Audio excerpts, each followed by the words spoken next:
ഓണമടക്കമുള്ള വിശേഷ ദിവസങ്ങൾ ജോലിസ്ഥലത്ത് ആഘോഷിക്കേണ്ട സ്ഥിതിയാണ് ടൂറിസം ഡിപ്പാർട്ട്മെന്റിലെ ഉദ്യോഗസ്ഥരുടേത്.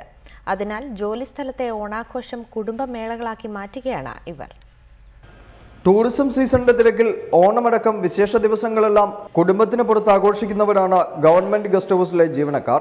അതുകൊണ്ട് തന്നെ ഗസ്റ്റ് ഹൗസുകളിലെ ഓണാഘോഷ പരിപാടികളിൽ കുടുംബാന്തരീക്ഷം പുലർത്താൻ ഇവർ ഏറെ ശ്രമിക്കാറുണ്ട്. പൂക്കളമൊരുക്കാൻ സ്ത്രീ പുരുഷ വ്യത്യാസമില്ലാതെ ജീവനക്കാർ എല്ലാവരും ഒത്തുചേരും. എറണാകുളം ഗവൺമെന്റ് ഗസ്റ്റ് ഹൗസിൽ പതിവ് പോലെ 2 പൂക്കളങ്ങളാണ് ഒരുക്കിയത്. പൂക്കളങ്ങൾക്ക് ചുറ്റും നിന്ന് ആർപ്പുവിളികളോടെ ജീവനക്കാർ ഓണാഘോഷത്തിന് തുടക്കമിട്ടു.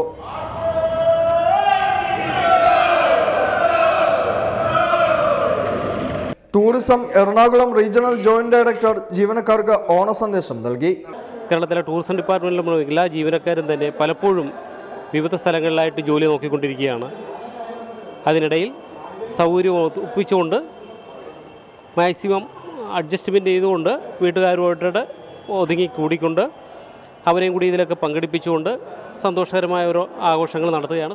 ഓണസദ്യയ്ക്ക് ശേഷം ഗസ്റ്റ് ഹൗസ് ജീവനക്കാരുടെ കലാകായിക മത്സരങ്ങളും നടന്നു. എറണാകുളം JD ഓഫീസിലും വിപുലമായ ഓണാഘോഷ പരിപാടികൾ സംഘടിപ്പിച്ചിരുന്നു. റിപ്പോർട്ടർ, കൊച്ചി.